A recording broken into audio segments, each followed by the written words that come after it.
this is a place to find your people in the chaos of the world, and then you can make whatever path that you want.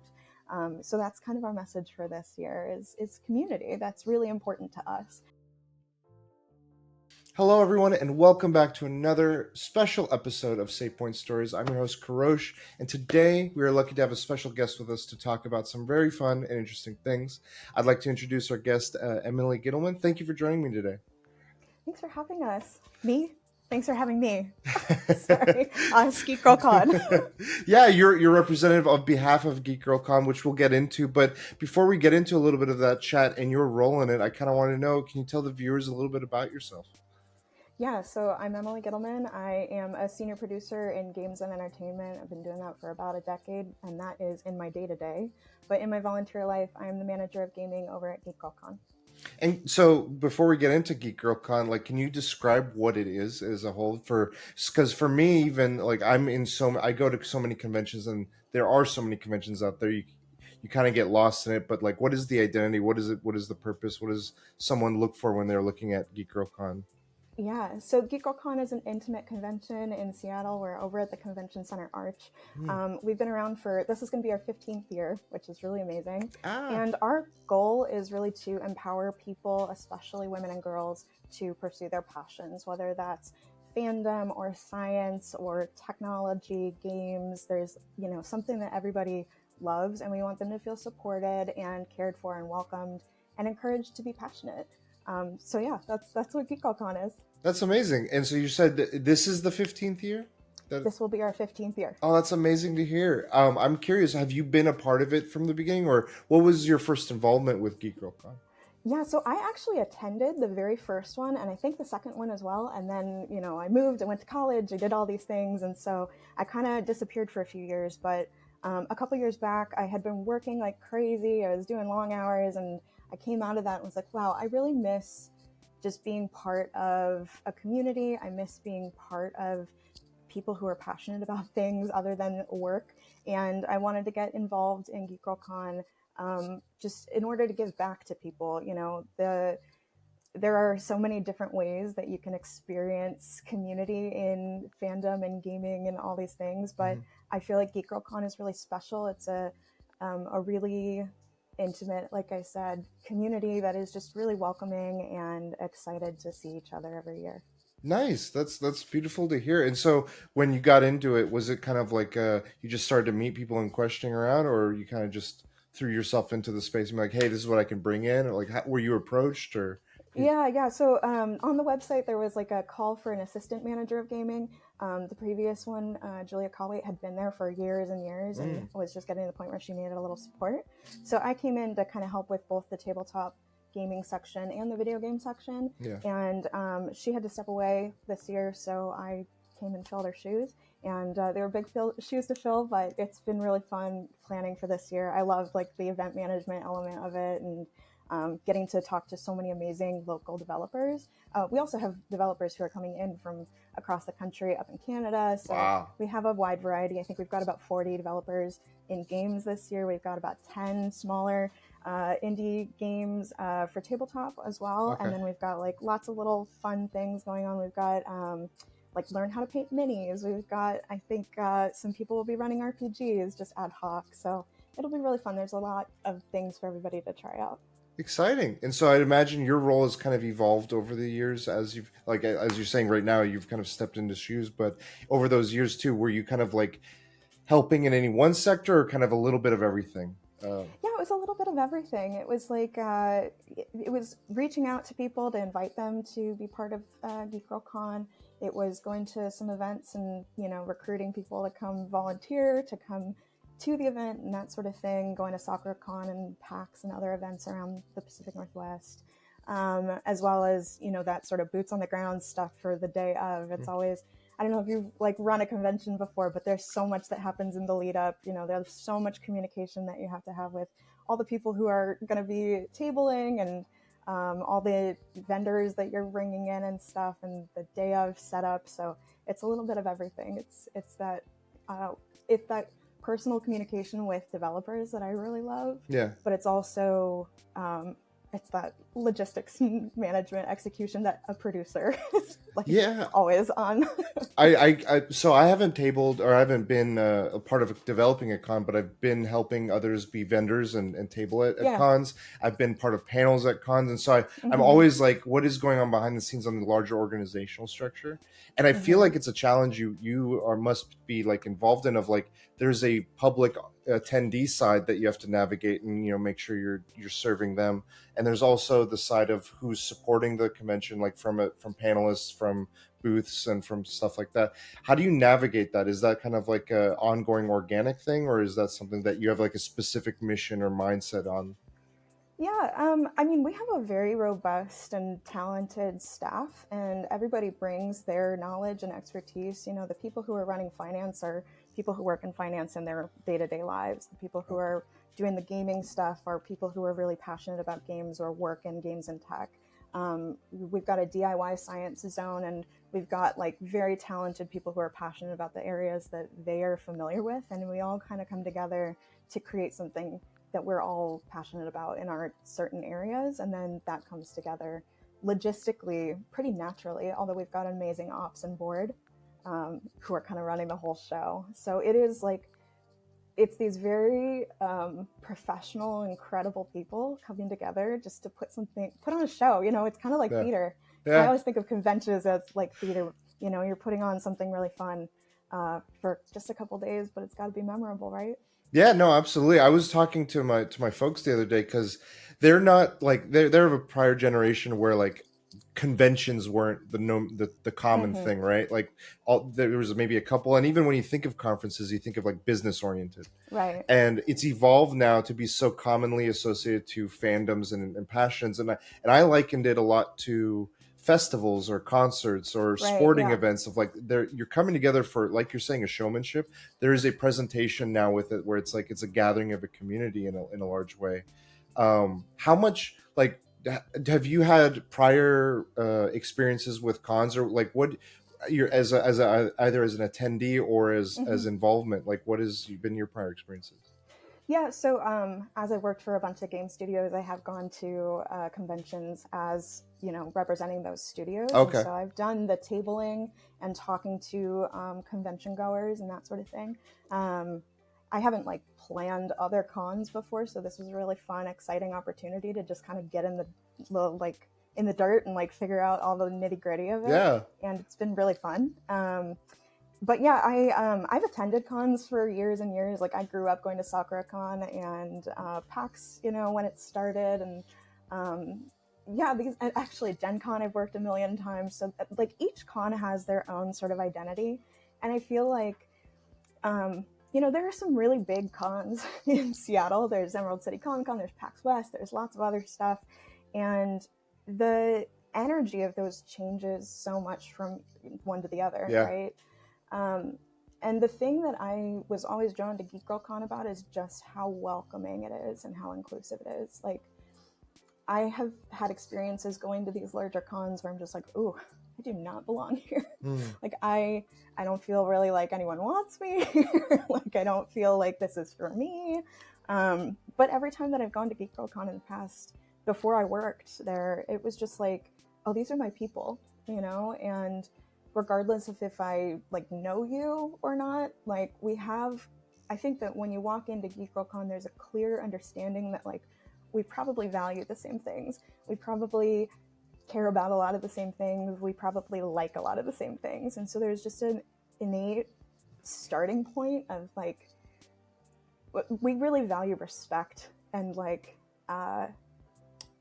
just yeah, shared interests. And I think that you really like come in feeling comfortable, and I hope leave feeling even more comfortable. Yeah, yeah. No, I think a good con definitely leaves you more energized than you came in with. I know cons Yeah. by nature can be exhausting, of like if you're attending Yeah. the whole time, but there's this weird like recharging energy of like I may be physically exhausted. I need to maybe like take a day off and just like sleep in, but Yes. mentally and passion wise, I'm like reinvigorated. I'm like, okay, I gotta go. I want to either do or give back or something.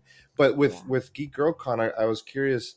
You're focused on making such like an inclusive space, as you're saying, and it's for specific audiences and stuff. But like, how has that mission, do you what are you trying to do intentionally, I guess? Like, there's certain things that you're like, hey, we're making a space for, and then allowing it organically to occur, but is there Hmm. any efforts that you feel you're trying to do, like, hey, we really want to try and hit on this, or that, or whatever it may be?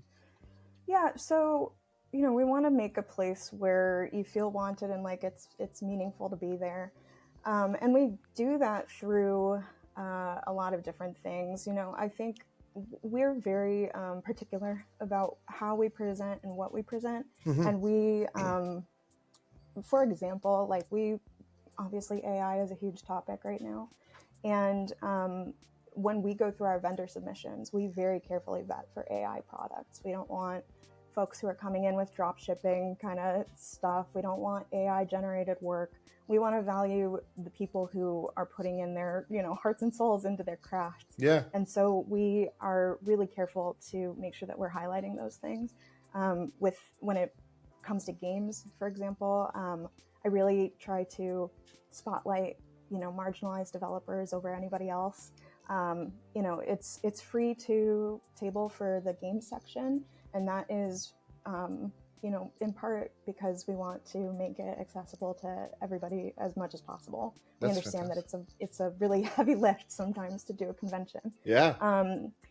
So yeah, like there are different ways that we try to make things accessible and inclusive as much as possible, but also be very careful about the way that we are um, curating the space. Yeah, you have to go with some level of intentionality, I'd Exactly. imagine. So, and for those, what is, like, when you come out of a con, for instance, from the Mm-hmm. organization standpoint, how do you then look at whether that year's Geek Girl Con came out as a success or not? Like, are there any measurable things, or no, things you're observing as Sure. like key points to keep in mind? I'm curious what that insight looks like.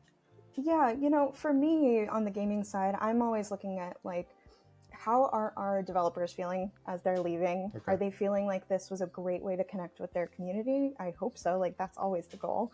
Um, you know, I'm not on the board, and so I can't speak to sort of the more technical elements, but we always do a retrospective where we've got a survey for staff members to provide insight into what they've seen.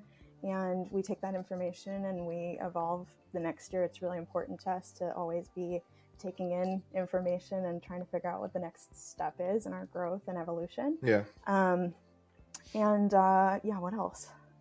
I guess that's kind of it. Like I think that we're always just striving to do better the next time.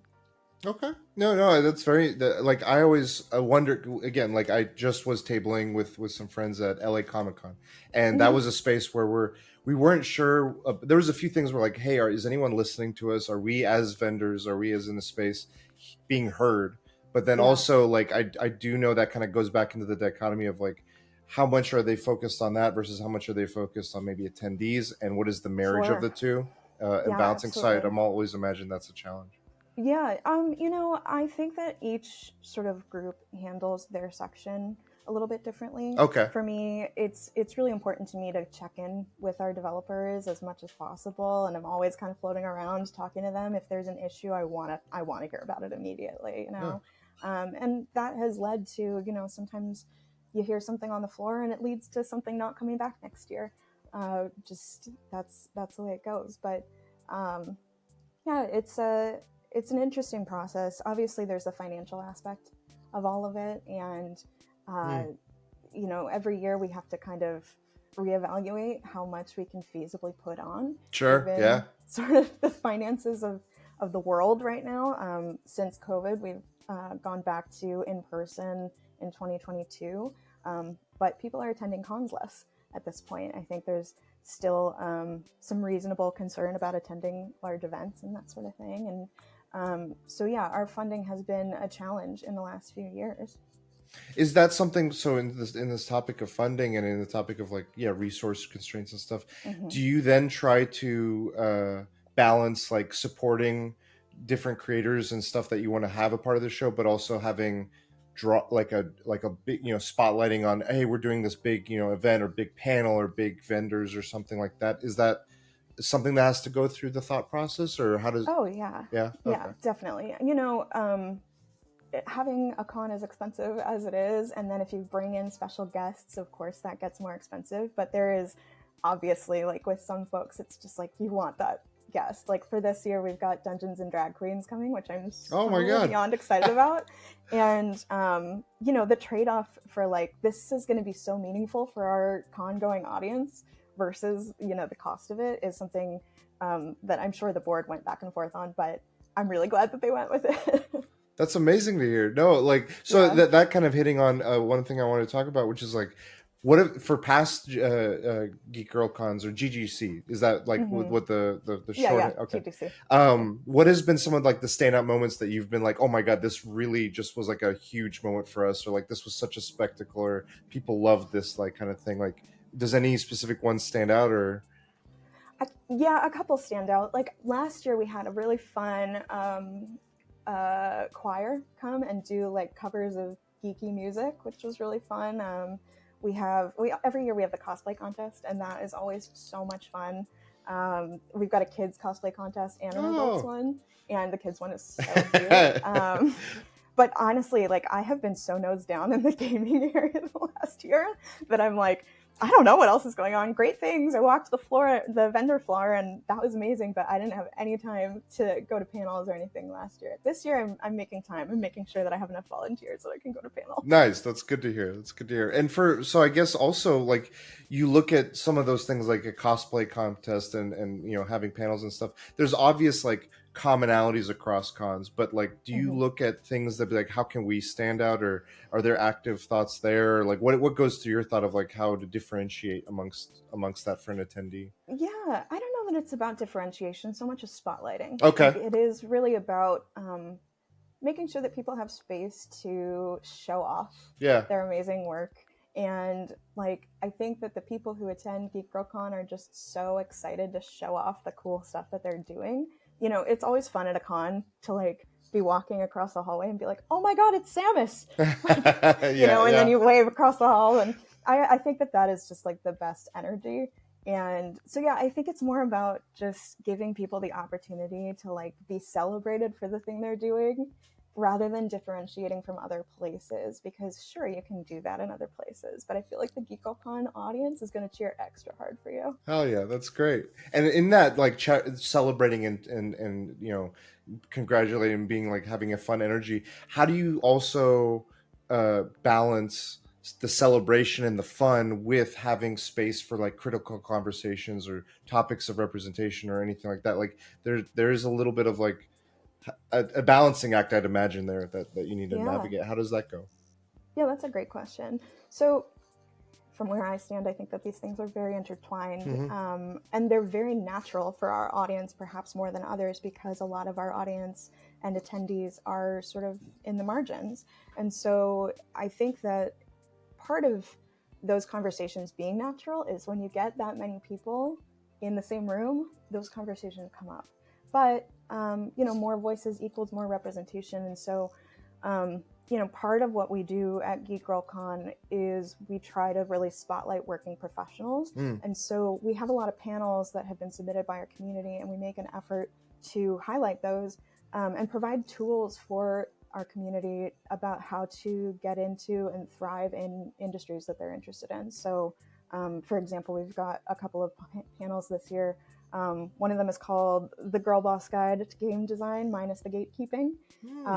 We've got How to Publish Your Short Stories and Geeky Resume Builders. So that's like non-traditional skills on your resume and like how to develop that. So that would be like, I've been doing cosplay for 15 years. How do I put that on a resume? Yeah, how does that translate? Yeah, exactly. So that's like the sort of active part of it, and like making sure that we're making space for those conversations. But then, of course, we've also got panels that are trying to dig into more complex topics that need a little bit more interrogating. So we've got one this year about cultural traditions of Indigenous horror, and looking at like colonialism and resistance and survival in traditional stories and modern media.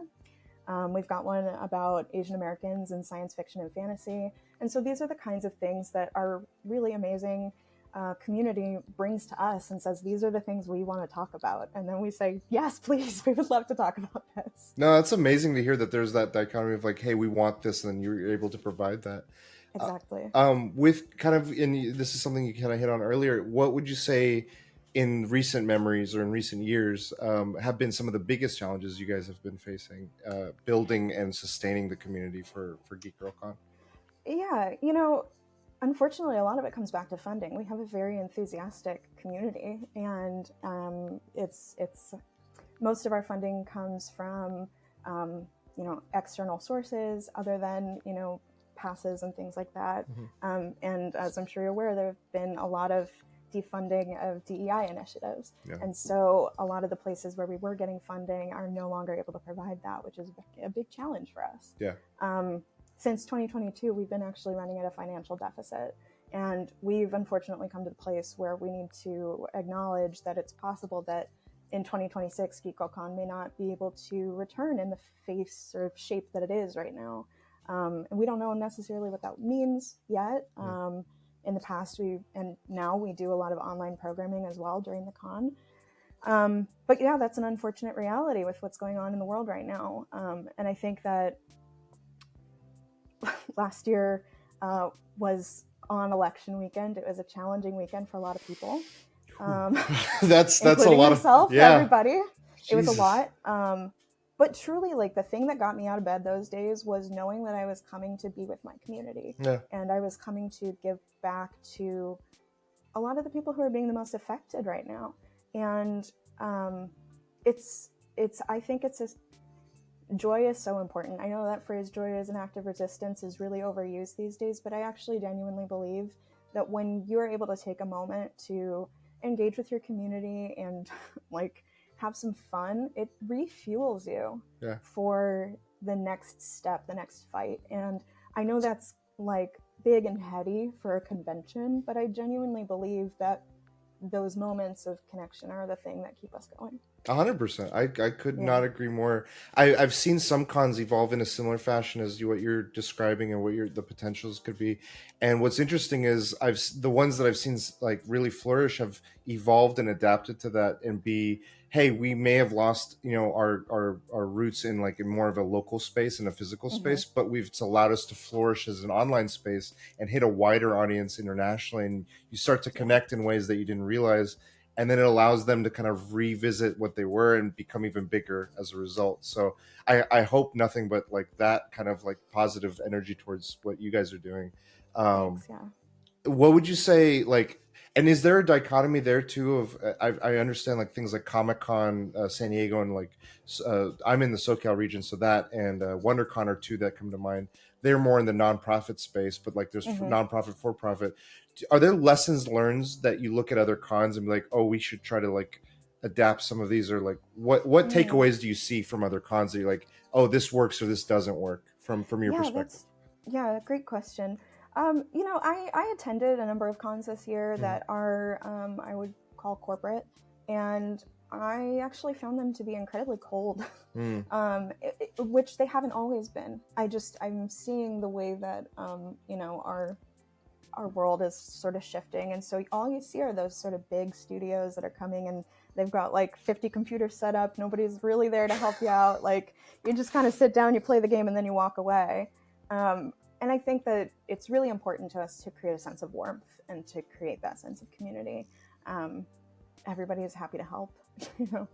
We are really enthusiastic about anybody who comes to our con, and I think that I've had this experience at multiple conventions, actually.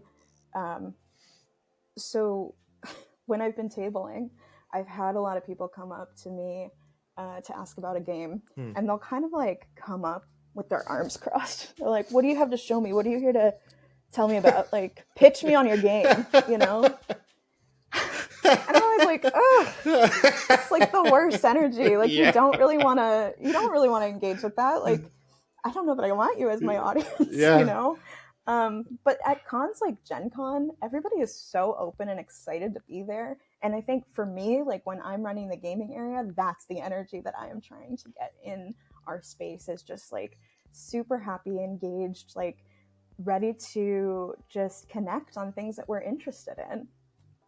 No, that's fantastic to hear. And I could not agree more about that personability that you want out of it. Like I've also, having been in my share of, there's so many cons, you almost kind of get lost in it. But you can definitely see the standouts of when there's one that's personable and you have a connection to. And I've grown to much more appreciate those. And those stand out to me way better than this is the con where, this big studio was, or this big name was. I'm like, okay, yeah. But that exists all the time. So the personability is a hard thing to have, and then also to sustain. Like sustainability is a big hard part of that, of like we don't want to lose our identity, and I think that's something that admirable that you guys are doing there. I kind of wanted, going back to the future of things, what just is the mission for attendees always the same every year, or do you hope every year to like there's something more different that you have attendees walk away with GeekGirlCon? Yeah, so we change our sort of slogan every year. So this year we're kind of like adventure themed. Like our sort of tagline is find your party, forge your path. We are feeling very much like this is a place to find your people in the chaos of the world, and then you can make whatever path that you want. So that's kind of our message for this year is community. That's really important to us. And yeah, every year we're just really excited to get people in the same space to talk about things we love and share the joy. Yeah, it's like choose your own adventure, but start here. Yeah, that's awesome. Exactly. And you touched on this too, of like growing and evolving over the next few years. Where are you aspiring, or where would you like to see GeekGirlCon grow in the next few years? Yeah, I mean, personally, I just want us to stick around. Like, I think that we're a really valuable resource for people. We've got like other events around the year. So we've got like a book club. We've got a drop-in craft day every month. We've got lots of fun events that happen throughout the year. And I would just really want GeekGirlCon to come back next year. So yeah, folks can donate, they can buy passes, you can volunteer if you're interested, you'll get a free pass doing that. And we're always looking for sponsors, so lots of different ways to keep us around. I really am excited and hope that does come to fruition. And for those that maybe this is their first GeekGirlCon this year, and can you remind folks when the GeekGirlCon is? Yes, so GeekGirlCon is November 8th and 9th at the Seattle Convention Center in the Arch. And we are those 2 days. It's going to be a really good time. We've got so much fun programming. We hope to see you there. Yeah, and for those new folks, what would you say? What would you tell them, or what would you ask them to expect, or what would you encourage them to do on their first GeekGirlCon? Ooh, that's a great question. I mean, come down to the gaming area. It's going to be really fun. We've got so many cool developers coming this year. We've got there's a game that just came out called Punk Juice that is created by a local band called Lemon Boy. They did all the music for it. Oh my God. Seattle Indies, one of our partners, is going to be there. They're Seattle-based Pacific Northwest Game Developers Association, and so they help a lot of indies connect with their people, connect with business support and that sort of thing. We've got so many developers coming this year. I'm really excited. We've also, got that tabletop section that'll be really fun. You can come check out games that you've never played before at our library, try those out, and So just immerse yourself. Immerse yourself. That's exciting. Yes. That's what I always like to advise folks is like when it's your first con, just kind of don't go in with too many plans and just kind of see what happens, because you never know what exciting missteps or side quests or mini adventures you end up kind of side quests. Yeah. That's the one. Well, thank you, Emily, for sharing so much about GeekGirlCon and yourself and your involvement in this. I want to give you an opportunity. Is there any last final notes or things you'd like to leave for our viewers or listeners? No, just if you are looking for community these days, if you're looking for people to share your interests with, if you want to have these kinds of interesting, complex conversations about fandom and science and everything that's going on right now, come to GeekGirlCon, check out our vendor hall. We've got amazing vendors this year, and it's very close to the holidays, so really great place to go shopping. Ditto to that. I always, whenever I'm doing gift shopping, I'm like, okay, whose birthday's coming up and what holiday's coming up, and I want to do it at a convention because it's just so unique and creative. Yeah, and I also think if you if you're feeling a little like you need some hope, I always feel a little bit more hopeful after I leave GeekGirlCon. That's wonderful. Thank you, Emily, again for joining me today. I appreciate your time. And thank you, listeners and viewers, for joining us on this special episode of SavePoint Stories. Until next time, we'll see you on the next SavePoint.